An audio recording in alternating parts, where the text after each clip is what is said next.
Welcome to all students. So last lecture we have seen the hydraulic actuator. Okay, hydraulic actuator मध्ये आपण बघितलं की single acting और double acting आहे ना. हे तर डबल ॲक्टिंग इकडलं जर प्रेशर जास्त असेल तर पिस्टन इकडे मूव्ह होणार, इकडलं प्रेशर जर जास्त असेल तर पिस्टन इकडे मूव्ह होणार. So this action is control by another circuit आणि ही पिस्टनची action it will be continued in this motion that is linear motion. Okay, same प्रकारचे ॲक्च्युएटर आहे, फक्त आता इनपुट आपल्याला काय असणार आहे, इनपुट असणार आहे एअर. हायड्रॉलिकमध्ये इनपुट काय होतं, फ्लुइड, वॉटर और ऑइल. न्यूमॅटिक ॲक्च्युएटर आणि hydraulic actuator are same, but difference is the input energy. So input energy in the pneumatic actuator are air and gas pressure. Construction consists of cylinder, piston, spring which is attached to the piston for the motion, linear motion. Okay, तर इथे हा piston एक piston आहे, हा cylinder आहे आणि this construction is for the single acting pneumatic cylinder. Okay, single acting का बरं म्हणलं, बिकॉज इनपुटसाठी आपण एकच इनलेट दिला आहे, बरोबर आहे. तर बघा सेम वर्किंग आहे, फक्त इथे आता आपल्याला इनपुट म्हणून काय पास करायचं आहे, कॉम्प्रेस्ड एअर. कॉम्प्रेस एअर म्हणजे काय, प्रेशराइज एअर. एअर असेल, गॅस असेल, त्याला प्रेशरने आपण इथे आपल्याला काय करायचं आहे, आतमध्ये सिलेंडरमध्ये त्याला सोडायचं आहे. इथे गॅस आणि एअर गेल्यामुळे इथे काय होणार, pressure will be acting on the piston आणि piston will move in this direction with the help of spring. Okay, so this action is called as extension. Same आहे एक्सटेन्शन. तेच जर आपण इथे असलेलं प्रेशर, एअरचं प्रेशर हे जर कमी केलं तर काय होणार आहे, piston will move in the right direction. Piston आता कुठे मूव्ह होणार आहे, त्याच्या ओरिजिनल डायरेक्शनमध्ये मूव्ह होणार आहे, त्याला म्हणायचं रिट्रॅक्शन. इथं एअरचं प्रेशर मॉनिटर करण्यासाठी इथे आपण त्याला प्रेशर गेज पण बसवू शकतो. प्रेशर गेज जे आपण सेकंड इयरला बघितले, प्रेशर गेज पण आपण इथे बसवू शकतो. Okay, so this is having only single input, hence it is called as single acting. Okay, same working आहे for hydraulic and the pneumatic. फक्त डिफरन्स जो आहे तो आहे इनपुटचा, दॅट इज कॉम्प्रेस एअर.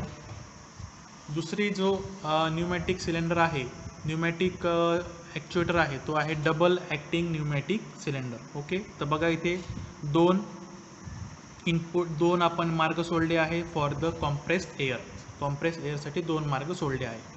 पहिले जर इथून आपण प्रेशराइज एअर सोडली आणि इथे असलेलं प्रेशर दॅट इज P1, इथे असलेलं प्रेशर आहे P2.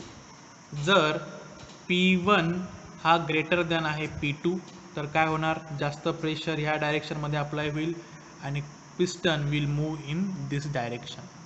सेकंड केस, जर P2 is greater than P1 म्हणजे इथे अप्लाय केलेलं प्रेशर जास्त जर असेल तर पिस्टनवर ॲक्ट होणारं प्रेशर हे जास्त असेल in this direction, hence piston will move in this direction. साधं आहे, सिम्पल आहे, same like as a hydraulic actuator. But difference is here input is a pressurized water, here input is pressurized air. Okay, तर हे झालं आपलं pneumatic actuator. आणि third ॲक्च्युएटर आहे electric ॲक्च्युएटर. Electric ॲक्च्युएटरमध्ये आपण फॅमिलीर आहोत. तर इलेक्ट्रिक ॲक्च्युएटरमध्ये कोणकोणते आहेत, solenoid, AC motor, stepper motor आणि DC motor. We are familiar म्हणजे आपण नावं सर्वांची ऐकली आहेत. तर इथे इनपुट एनर्जी काय असणार आहे, voltage, that it can be AC और DC. तर इथे आपण इलेक्ट्रिकल ॲक्च्युएटर बघण्यासाठी इथे आपण घेतला आहे सोलेनॉइड. सोलेनॉइड हा काय तयार करणार आहे, it produces the linear motion. तर सोलेनॉइडमध्ये असणार आहे coil plus soft iron core. तर बघा इथे आहे कॉईल. ओके, कॉईल आहे.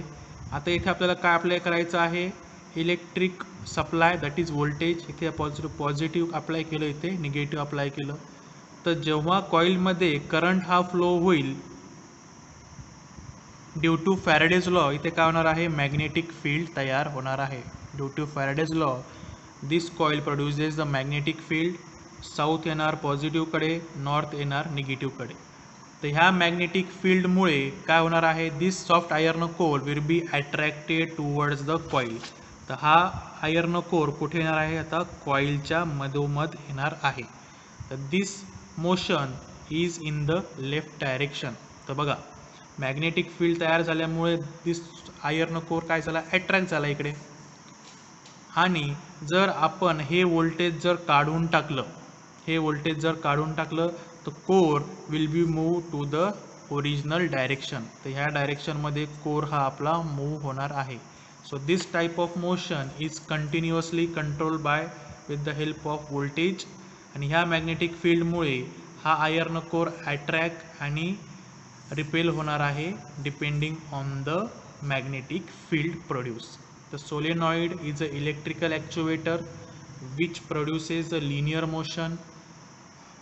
रोटरी मोशन कुठे येणार आहे, angular motion AC motor, stepper motor आणि DC मोटरमध्ये. ओके, ते आपण पुढे बघूयात. तर ह्या लेक्चरमध्ये we have seen the pneumatic actuator and the electrical actuator. ॲक्च्युएटरचा पार्ट आपला संपला आहे. इन द नेक्स्ट लेक्चर आपण स्टार्ट करूया सेन्सर, सिग्नल कंडिशनिंग आणि control system. Okay, thank you.